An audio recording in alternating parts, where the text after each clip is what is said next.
పొరపాటు వల్ల ఇలా కాంగ్రెస్ పార్టీ అధికారంలోకి వచ్చింది.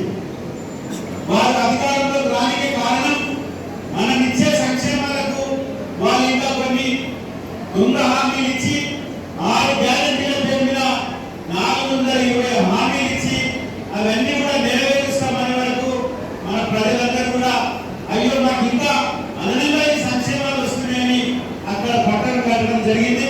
కానీ గడిచినటువంటి 150 రోజుల్లో మనం చూసినాం వాళ్ళు ఇచ్చినటువంటి ఏ హామీ కూడా ఇప్పటివరకు ఎవరు కూడా అమలు చేయలేదు. కొన్ని అక్కడక్కడ అరకల చేసి కానీ ఎవరు కూడా వచ్చినట్టు మనం చూస్తలేదు. ఇలా మనం ఇచ్చినటువంటి పథకాలు దేశంలోనే ఎక్కడ కూడా లేనటువంటి పథకాలు ఇలా వాళ్ళు వచ్చిన తర్వాత ఎన్నికల సందర్భంగా ఒక అబద్ధాన్ని 100 సార్లు చెప్తే అది నిజమైపోతుంది. ఆ రకంగా చెప్పినటువంటి హామీ ఏవి కూడా నెరవేర్చే ప్రయత్నం ఇప్పటి కూడా చేయకుండా దాన్ని దాటివేసే ప్రయత్నం చేస్తుండ్రు. మేము డిసెంబర్ 9 నాడే వస్తాం. కేసీఆర్ ₹1,00,000 రుణమాఫీ చేసిండు. మీరు అందరూ బ్యాంకులో పోయి తెచ్చుకోండి, మేము 2,00,000 రుణమాఫీ చేస్తామన్నాం. అయిపోయిన తర్వాత మార్చిలో చేస్తామని దాన్ని ఇలా ఆగస్టు 15 తారీఖు చేస్తామని ఎక్కడ పోతే అక్కడ దేవుని మీద ఒట్టేసి మరి ముఖ్యమంత్రి గారు చెప్తున్నారు. మనం అందరం కూడా చూస్తున్నాం. ఇలా మనం రైతు బంధు పథకం పెట్టినాం. ఇది దేశంలో ప్రపంచంలో ఎక్కడ కూడా లేదు.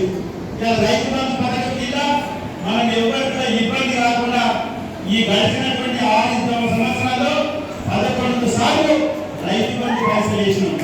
కానీ మీరు వచ్చిన తర్వాత కేసీఆర్ 10,000 ఇస్తున్నాడు, మేము 15,000 ఇస్తామని ఆ ఇచ్చేటువంటి 10,000 కూడా ఇప్పటికి ఒక చాలా తక్కువ రాలేదు. వెంకటేశ్వర స్వామి పెట్టాడు.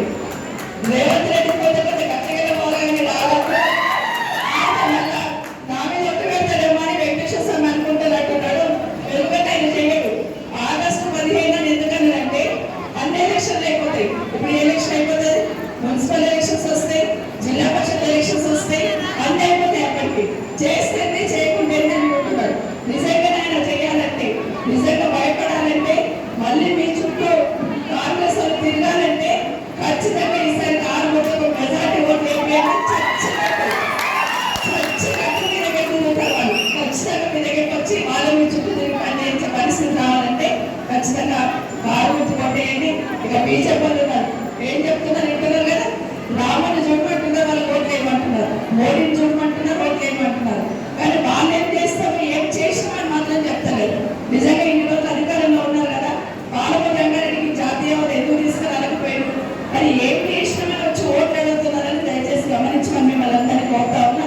రాముని అందరం మొత్తం ఈ మధ్య విశ్వేశ్వర రెడ్డి గారు అక్షంతలు పంపించినట్టు వచ్చినాయి కదా. ఎంతమందికి వచ్చినాయి అక్షంతలు? వచ్చినాయి.